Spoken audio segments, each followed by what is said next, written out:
Good morning बच्चों। SST में lesson number 6 आप लोगों का 5th लेसन तक हो चुका है। अब हम 6th लेसन स्टार्ट करेंगे। तो 6th लेसन में आप लोगों को जो बताया गया है पॉलिटिकल डिवीज़न ऑफ इंडिया, यानी कि इंडिया में राजनीतिक जो विभाजन है इंडिया का या प्रशासनिक विभाजन के जो है वो किस तरह से किया गया है। तो इससे पहले वाले चैप्टर में आप लोगों ने फिजिकल डिवीज़न ऑफ इंडिया पढ़ा था। आप लोगों को मैम ने पढ़ाया था फिजिकल डिवीज़न ऑफ इंडिया, यानी कि कहाँ पर हमारे देश में हिल्स हैं, कहाँ पर डेजर्ट हैं, माउंटेन्स हैं, इस तरह से पढ़ाया गया था। इस वाले चैप्टर में हम पॉलिटिकल, पहली बात तो पॉलिटिकल डिवीज़न क्या होता है ये पता होना चाहिए आप लोगों को, तब तो आप समझ पाएंगे। तो पॉलिटिकल डिवीज़न मतलब देखो बेटा, हमारा देश, ये जो हमारे देश का मैप दिया गया है हमारी कंट्री का, आपको इंडिया का, हमारा देश जो है एक बहुत बड़ा देश है और इसमें ऐसा पॉसिबल नहीं है कि एक ही आदमी, और आप लोगों को पता है कि हमारी जो इंडिया है उसकी कैपिटल जो है वो दिल्ली है, और ऐसा पॉसिबल नहीं हो सकता कि एक ही आदमी पूरे देश को कंट्रोल कर सके और सारी जो नीड्स हैं हमारे हम लोगों की उन्हें कंप्लीट कर सके। तो हमारे देश को अलग अलग राज्यों में, हमारे देश को क्या सभी देशों को अलग अलग राज्यों में डिवाइड कर दिया जाता है, जिससे उसमें जो है अच्छी तरह से कंट्रोल हो सके, उसमें जो पब्लिक रहती है या जो लोग रहते हैं उनकी आवश्यकताएं आसानी से पूरी की जा सकें। अब जैसे हमारा देश है उसको भी बहुत सारे स्टेट्स में जो है डिवाइड किया गया है। हमारा जो इंडिया है वो 29 स्टेट्स में जो है डिवाइड है, और अब हम इसी के बारे में इस चैप्टर में पढ़ेंगे कि पॉलिटिकल डिवीज़न जो है हमारे इंडिया का किस तरह से हुआ है। जैसे आप लोग जानते हैं कि आपके घर में, अब हम अगर ये कहें कि मूलभूत आवश्यकताएं, यानी कि हमारी आवश्यकताएं क्या होती हैं, तो जैसे हम आप लोगों के घरों में जो आपकी आवश्यकताएं होती हैं, जैसे आपके कपड़े लाने हुए या आप लोगों को खाने पीने का सामान लाना हुआ, तो वो जो चीज़ें हैं वो लाते हैं, आपके फादर लाते हैं या आपकी मदर लाते हैं। और लेकिन जो देश है उसकी जो आवश्यकताएं हैं उनकी पूर्ति कौन करता है। आप ये सोचोगे कि देश में क्या आवश्यकताएं होती हैं। आप लोगों ने देखा होगा कि आप लोग जब अपनी कॉलोनी में देखते हैं तो वहाँ पर सड़कें बनी हुई हैं, स्ट्रीट लाइट्स लगी हुई हैं, मार्केट में भी यही सब होता है। बहुत सारी चीज़ें होती हैं जो हमें नीड होती है, पार्किंग की जैसे हो गया, या ये चीज़ें तो आप लोगों ने कभी नहीं देखा होगा कि आपकी फैमिली में से किसी ने इसके लिए पैसे दिए हों या बनवाई हों। तो ये चीज़ें जो हैं गवर्नमेंट बनवाती है। तो गवर्नमेंट की ये ड्यूटी होती है कि वो देश में रहने वाले नागरिकों की जो आवश्यकताएं हैं उनकी पूर्ति करें। तो इन आवश्यकताओं को आसानी से पूर्ति हम तभी कर सकते हैं जब हम अलग अलग छोटे छोटे शहरों में, तहसीलों में, राज्यों में अपने देश को बांट दें और वहाँ अलग अलग गवर्नमेंट बननी हो, और वो गवर्नमेंट जो है हमारी इन सब आवश्यकताओं की पूर्ति करती है। तो इस चैप्टर में हम यही पढ़ेंगे। तो सबसे पहले तो इसमें ये बताया गया है कि हमारा देश जो है, एशिया जो महाद्वीप है, ये फर्स्ट जो आपके ये वाला जो पैराग्राफ है इसको अभी मैं एक्सप्लेन कर रही हूँ, तो इस पर ध्यान दीजिएगा, रीड करिएगा। मैंने आपको इसका वर्क दिया था कि आप इसको रीड करें पहले, तो अब एक्सप्लेन मैं इस चैप्टर को कर रही हूँ। तो हमारा जो कंट्री है वो एशिया महाद्वीप में है, और एशिया महाद्वीप के साउथ पार्ट में है। साउथ यानी कि दक्षिण पार्ट में, यानी मैंने आपको पहले भी डायरेक्शन का चैप्टर भी समझाया था। अगर आप से मिस हो गया हो तो आप स्कूल के यूट्यूब चैनल पर उसकी वीडियो भी देख सकते हैं। और इसके बाद जो है जो हमारा ये तो आपको बता ही दिया कि एशिया महाद्वीप में दक्षिण भाग में है हमारा देश, और it is the 7th largest country in the world in terms of area. ये हमारा, ये वाली जो लाइन है इसमें बताया गया है कि हमारा जो देश है ये 7वें नंबर का सबसे बड़ा देश है क्षेत्रफल में। क्षेत्रफल को हम क्या कहेंगे, क्षेत्रफल मीन्स कि ज़मीन में किसके पास सबसे ज़्यादा ज़मीन है। जैसे हम घर में भी आप लोग बात करते होंगे कि हमारी कॉलोनी में बहुत बड़ा घर है, उसका किसी का 1000 वर्ग गज में, किसी का 500 वर्ग गज में है। तो उस तरह से ज़मीन यानी कि क्षेत्रफल, थोड़ा अभी ईजी भाषा में ही समझेंगे क्योंकि आप लोग बहुत छोटे हैं, आप लोगों के लिए वर्ड्स नए हैं। तो जिसके पास सबसे ज़्यादा ज़मीन है, तो उस तरह अगर हिसाब से अगर हम देखें तो 7वें नंबर पर हमारा देश आता है। उसी को हम एरिया कहते हैं, क्षेत्रफल कह सकते हो आप। तो इसमें बहुत सारी कंट्रीज़ हैं जिनके नेम आपको यहाँ पर दिए गए हैं, जो हमसे ज़्यादा ज़मीन है जिनके पास। उसके बाद फिर हम 7वें नंबर पर आते हैं। तो सबसे पहले जैसे चाइना है, और कनाडा है, रशिया है, यूएसए है, ऑस्ट्रेलिया है, ब्राज़ील है, उसके बाद सब 7th नंबर पर, ये 6 कंट्रीज़ हो गई ना, उसके बाद 7th नंबर पर जो है हमारा कंट्री आती है इंडिया, जिसके पास ज़मीन या जगह कह सकते हो आप सबसे ज़्यादा है 7वें नंबर पर।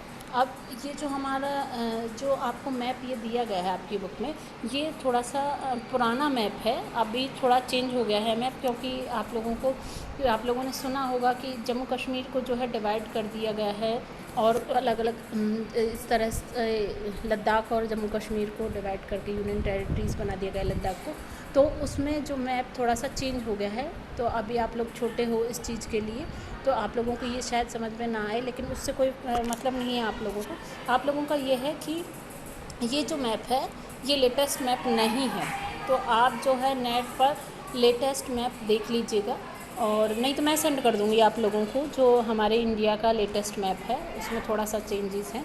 तो ये जो मैप है आपको इसको रीड करना है। इसमें देखिए सभी स्टेट दिए हुए हैं, जैसे ये उत्तर प्रदेश दिया गया है जिसमें हम रहते हैं, उसकी कैपिटल भी दी गई है लखनऊ। तो ये जो है इसको रीड करिएगा, एक बार अच्छे से देखिएगा, इसका होमवर्क भी मैं आपको दूँगी। नेक्स्ट हम आ जाते हैं नीचे। India become an independent country on 15 अगस्त 1947।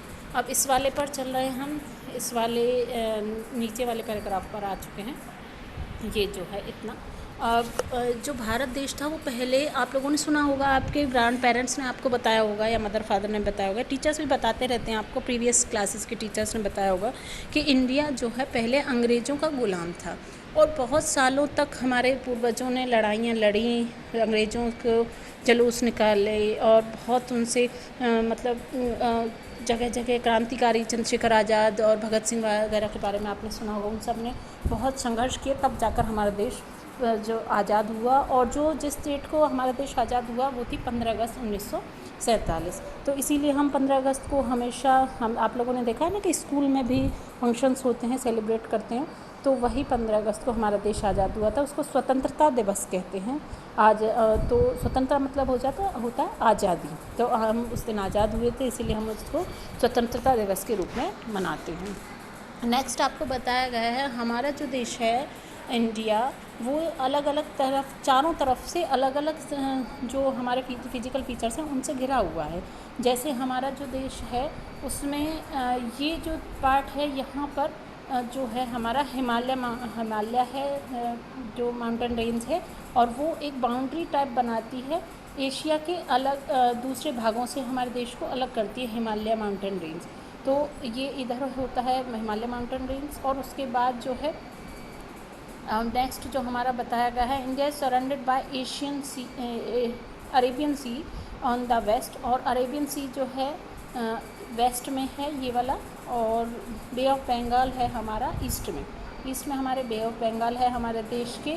और जो हमारा साउथ है, साउथ में हमारा इंडियन ओशन है, यानी कि हमारा हिंद महासागर है, जिसको हम इस तरह से हम कह सकते हैं कि इंडिया जो है हमारा अलग अलग तरह से फिजिकल फीचर्स से डिवाइडेड है, हर तरफ से, चारों तरफ से।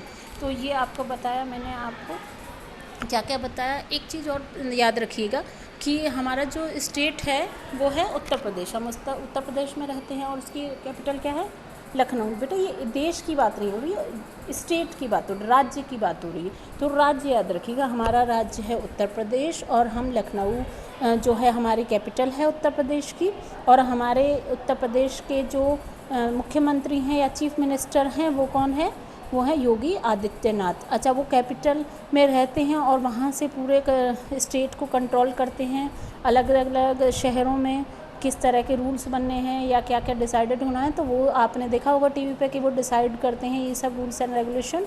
और जो हमारे देश की अगर हम कहें कंट्री की कैपिटल, वो जो है दिल्ली है। तो ये दोनों में अंतर होता है कि हमारा देश और की कैपिटल और हमारे स्टेट की। तो हम स्टेट के बारे में इस चैप्टर में पढ़ेंगे। तो पहले आप इस चैप्टर को अच्छे से रीड करिएगा और इस वीडियो को बार बार देखिएगा।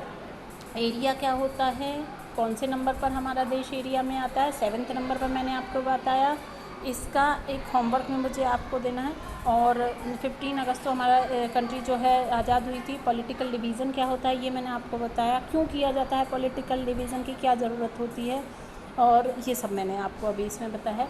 इसका होमवर्क जो मैं आपको दे रही हूँ वो ये दे रही हूँ कि आप किसी भी स्टेशनरी शॉप से पॉलिटिकल मैप ऑफ इंडिया लीजिएगा, परचेज़ करिएगा, 1 या 2 रुपये का आएगा और लेटेस्ट लीजिएगा, लेकिन उससे बोल दीजिएगा कि नया वाला दीजिए, तो नया वाला लीजिए। और उसमें जो मैं आपको पिक्चर भेजूँगी पॉलिटिकल मैप की, इस वाली पिक्चर को मत देखिएगा, जो मैं आपको सेंड करूँगी इस वाली पिक्चर को देखकर उसमें से कोई भी 10 स्टेट आपको फिल करने हैं। पहले उसको सेम ऐसे ही चैप्टर का नेम डालेंगे, चैप्टर का नंबर डालेंगे और ये वाला जो मैप आप मार्केट से ख़रीद कर लाएंगे या नेट से निकाल लीजिएगा, अगर आपके घर प्रिंटर है तो नेट से निकाल कर उसको पेस्ट करेंगे अपनी कॉपी पर लेसन नंबर 6 में। और 10 स्टेट जो है उसमें कोई भी 10 स्टेट, अपना उत्तर प्रदेश ज़रूर फिल करिएगा, उसके अलावा आप कोई भी 10 स्टेट फिल कर सकते हैं और अपनी कॉपी पर उस पर पेस्ट करिएगा उस जो है मैप को। तो ये आपका होमवर्क है और इसके नेक्स्ट आगे कंटिन्यू करेंगे हम नेक्स्ट वीडियो में। तो आप अभी यहीं तक रीड करिए, यहीं तक समझिए, कोई प्रॉब्लम हो तो ऑनलाइन क्लास में बताइएगा।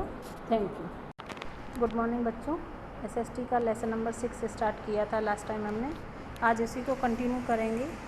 पेज नंबर 33 यहाँ से स्टार्ट करते हैं हम। फर्स्ट पैराग्राफ जो है इसको रीड करेंगे।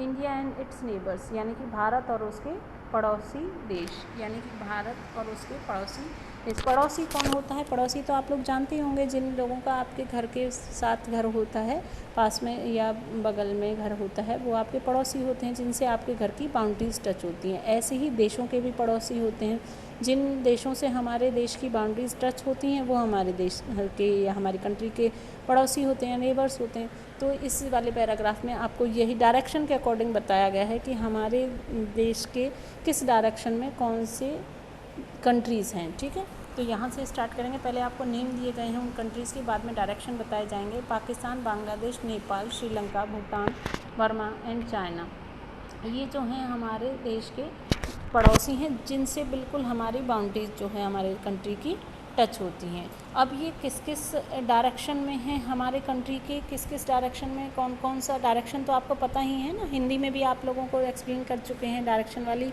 जो चैप्टर था उसमें उसकी वीडियोस भी होंगी आप लोगों के पास, तो हिंदी में भी और इंग्लिश में भी आपको नेम क्लियर होने चाहिए डायरेक्शंस के। तो अगर कोई प्रॉब्लम है तो एक बार से उस वीडियो को देख सकते हैं आप। तो कौन कौन सी कंट्री किस डायरेक्शन में हमारी कंट्री के है, तो इंडिया शेयर, यहाँ से स्टार्ट करेंगे।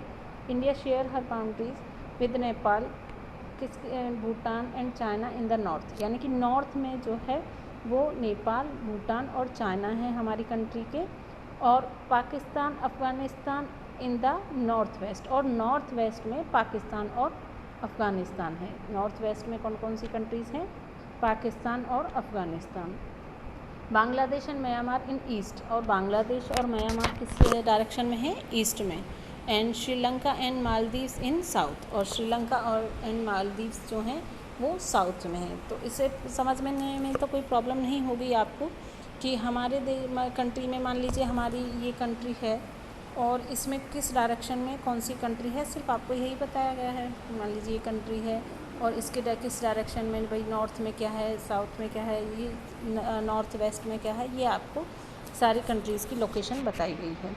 और नेक्स्ट जो हमारा पैराग्राफ है, पॉलिटिकल डिवीज़न ऑफ इंडियाज़ कह लीजिए, या पॉलिटिकल डिवीज़न कैसा है हमारे देश का। तो our country is divided into many political region, हमारा देश जो है ना कई पॉलिटिकल रीजन में, मैंने आपको बताया गया था कि छोटे छोटे पॉलिटिकल रीजन्स में बांट दिया जाता है देश को, जिससे डेवलपमेंट अच्छे से हो सके।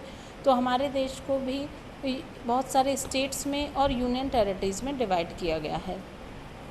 India has been divided into 28 states. देखिए यहाँ पर आप इसको करेक्शन करिए, ये जो 28 स्टेट लिखा हुआ है इसको कट कर दीजिए।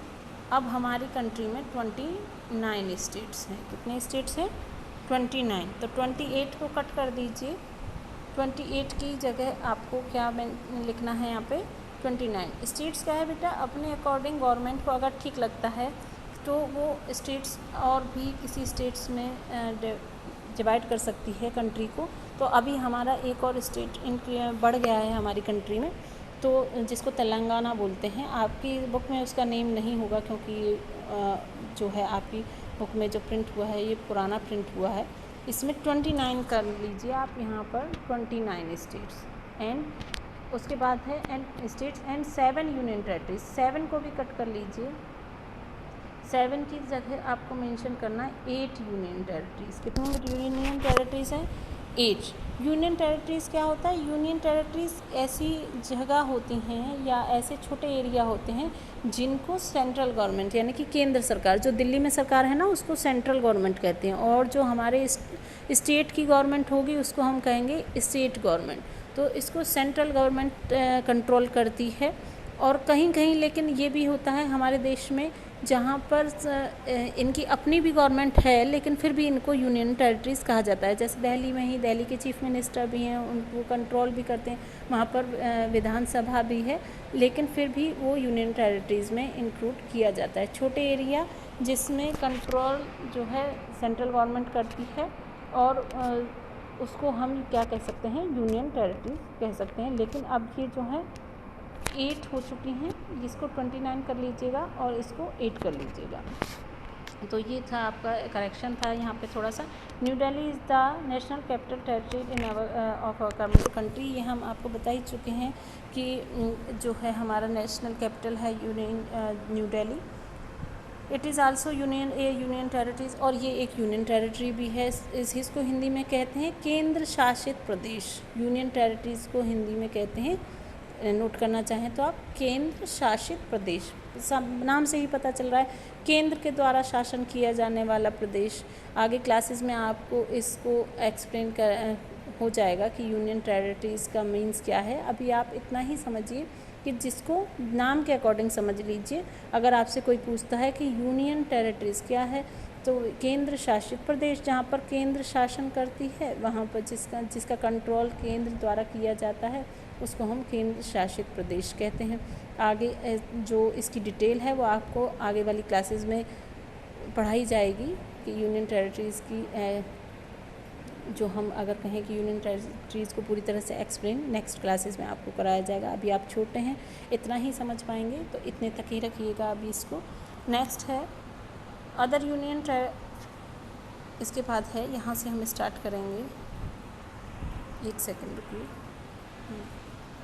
अदर यूनियन टेरिटरीज़ आर, अब देखिए इसमें यूनियन टेरिटरीज़ के नेम दिए गए हैं, लेकिन बेटा एक बात अभी मैंने आपको बताया कि यूनियन टेरिटरीज़ में भी कुछ चेंजेस हो चुके हैं। तो आपकी बुक में ये जो यूनियन टेरिटरीज़ के नेम दिए गए हैं ना, ये कुछ चेंजेस हैं इन वाले जो नेम्स हैं। तो इनके यूनियन टेरिटरीज़ के नेम की लिस्ट और इनके कैपिटल के नेम की लिस्ट मैं आपको सेंड करूँगी, आप उसको कॉपी में नोट करिएगा अपनी नोटबुक में।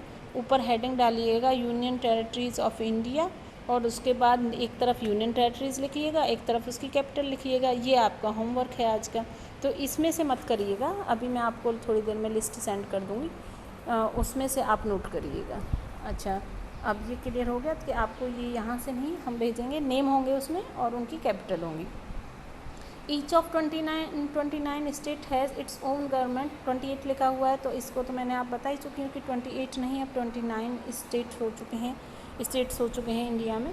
तो इन सभी की अपनी गवर्नमेंट होती है, अपना चीफ मिनिस्टर यानी कि मुख्यमंत्री होता है, और अपने मिनिस्टर होते हैं, अपने मंत्री होते हैं जो उस राज्य को देखते हैं।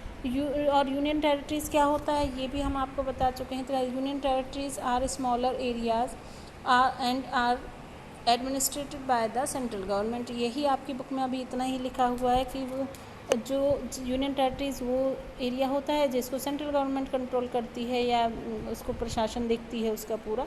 तो ये आपको देखना है। तो 29 ज़रूर कर लीजिएगा, 29 हैं अब स्टेट्स आपके। यूनियन टेरिटरीज़ 8 हैं, इसको आप हटाकर 29 और 8 कर लीजिएगा। अब इसमें स्टेट्स दिए गए हैं आपको कि हमारे कंट्री के किस डायरेक्शन में कौन कौन से स्टेट्स हैं।